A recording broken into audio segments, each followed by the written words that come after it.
अस्सलामुअलैकुम वरहमतुल्लाहि वबरकातुहू। किसी ने क्या खूब कहा है कि मोहम्मद के गुलामों का कफन कभी मैला नहीं होता। বাদশাহ ছেলে শ্রমিক। জি হ্যাঁ, একজন বাদশাহ ছিলেন যার একটি ছেলে ছিল যিনি শ্রমিকের কাজ করতেন। কিভাবে সে শ্রমিক হলো এবং কেন সে বাড়ি থেকে বেরিয়ে গেলেন সবকিছু আমরা জানবো এই ঘটনার মাধ্যমে। একজন ব্যক্তি শ্রমিক খুঁজতে গিয়েছিলেন বাগদাদ। সেই ব্যক্তির নজর একজন নজওয়ান শ্রমিকের ওপর পড়ল। তাকে দেখে খুব কমজোর মনে হয়েছিল, কিন্তু তার চেহারা দেখে মনে হয়েছিল যে সে অনেক ইবাদতগুজার ছিলেন। আমি তার কাছে গেলাম এবং বললাম যে কাজ করবে। সে বলল যে আমি কাজ করার জন্যই তো এসেছি। সেই যুবক ব্যক্তিটি কাজের জন্য যেতে চাইলেন এবং তার কাছে 3টি শর্ত রাখলেন। প্রথম শর্ত তিনি রাখলেন যে সবাই 4 দিনার পারিশ্রমিক নেই, কিন্তু সেই যুবক ব্যক্তিটি 3 দিনার পারিশ্রমিক নেবে।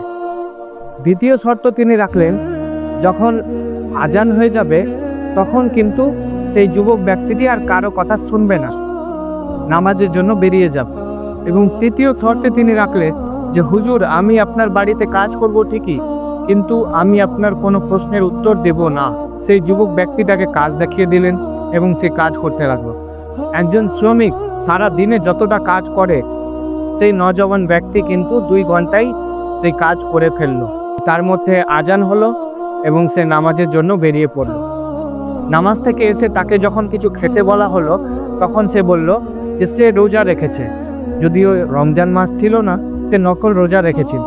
যখন সন্ধ্যা হয়ে আসলো তখন সেই নজওয়ান ব্যক্তিটির নাম জিজ্ঞাসা করলেন, তো তিনি বললেন যে হুজুর, আমি আপনাকে বলেছিলাম যে আমি আপনার কোনো প্রশ্নের উত্তর দেব না।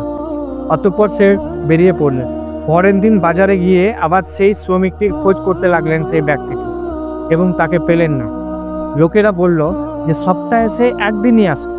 এবার সেই শ্রমিকটির কাছে যখন সেই ব্যক্তিটি পৌঁছালেন এবং জিজ্ঞেস করলেন যে তুমি সপ্তাহে একদিন কেন আসো, তো তিনি বললেন যে হুজুর, আমার সাপ্তাহিক খরচ 3 দিনার। যখন আমি এটি রোজগার করে নিই তখন বাকি দিনগুলো আল্লাহ পাকের ইবাদতে মাশগুল থাকি।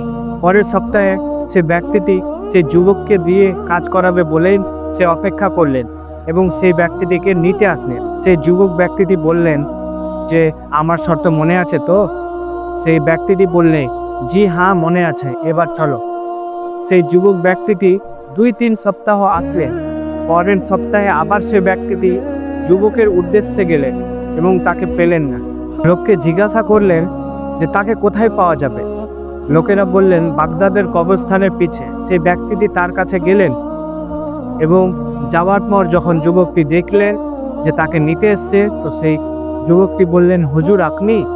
সেই ব্যক্তিটি তার কাছে গেলে এবং যুবকটি বললে যে আমি আপনার অপেক্ষা করছিলাম, খুব জ্বর, গা জ্বলছে। সেই যুবকটির খুব জ্বর হয়ে গিয়েছিল। সেই ব্যক্তিটি পকেট থেকে কিছু টাকা বের করে দিলেন এবং একটি আংটি দিলেন এবং বললেন যে হুজুর, আজ রাতে আমি মারা যাব, এই পয়সা দিয়ে কাফন কিনে আমার দাফন করে দিবে। দাফন করার পর বাদশাহ হারুন রশিদ এর কাছে গিয়ে বলবে যে আপনি দেখা করবেন তার সাথে, কিন্তু সে আপনাকে টাইম দেবে না। তখন আপনি বলবেন যে আপনার একটি আমানত রয়েছে আমার কাছে, তারপর সে আপনার সঙ্গে দেখা করবে এবং আপনি এই আংটি তাকে দিবেন। সেই যুবক ব্যক্তিটির নাম যখন জিজ্ঞাসা করলেন তো সেই ব্যক্তিটি বললেন যে হুজুর, টাইম খুব সংক্ষিপ্ত রয়েছে, আজ রাতে আমি চলে যাব। অনেক লম্বা মাপ চাইতে হবে, তাহলে আমাকে আল্লাহ পাকের সাথে একাকী কথা বলার সুযোগ করে দেন। সেই ব্যক্তিটি চলে আসলেন এবং সেই যুবক ব্যক্তিটির কথা ভাবতে ভাবতে সারা রাত ঘুমাতে পারি। সকালে সেই যুবকের বাড়ি গেলেন, দরজা খোলা ছিল। ভিতরে গেলেন এবং যুবকটির চেহারা থেকে কাপড় হটালেন। দেখলেন যে তার ইন্তেকাল হয়ে গিয়েছে। সেই ব্যক্তিটি 2জন লোক নিয়ে জানাজা পড়ার জন্য গিয়েছিলেন। আসরের পর আমি হারুন রশিদের কাছে গেলাম এবং তাকে ডাকলাম, কিন্তু তিনি আমার দিকে দেখলেনই না। আমি তাকে বললাম যে আপনার একটি আমানত রয়েছে আমার কাছে। হারুন রশিদ আমাকে তখন ঘরে ডাকলেন এবং আমি তাকে সেই আংটিটি দেখালাম। তিনি চিৎকার করলেন এবং বললেন যে এই আংটিটির মালিক কোথায়? সেই ব্যক্তিটি বললেন যে তিনি ইন্তেকাল করেছে। তারপর বাদশাহ হারুন রশিদ কাঁদতে লাগলেন এবং তার ছেলে তার কবরে গেলেন এবং কাঁদতে লাগলেন।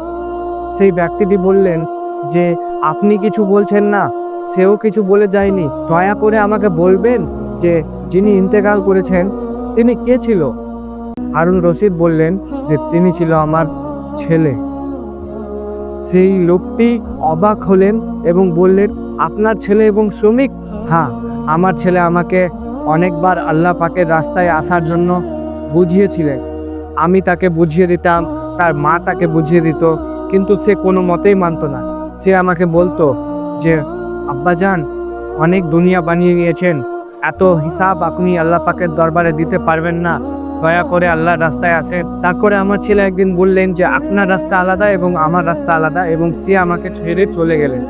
ভুল করে সোনার আংটিটি তার পকেটে থেকে গিয়েছিল। দেখো না, আমার সেই ছেলে সোনার আংটিটিও আমাকে ফেরত দিয়ে গিয়েছে। সুবহান আল্লাহ, সুবহান আল্লাহ। আল্লাহ পাককে রাজি করার জন্য সেই নওজওয়ান ব্যক্তিটি বাদশাহ, তার বাবা বাদশাহ থাকা সত্ত্বেও সে কিন্তু শ্রমিকের কাজ করেছিল এবং সপ্তাহে একদিন কাজ করেছিল। সে কিছু জমাতে চায় না, সে শুধু চেয়েছিল আল্লাহ পাককে যাতে রাজি করাতে পারে।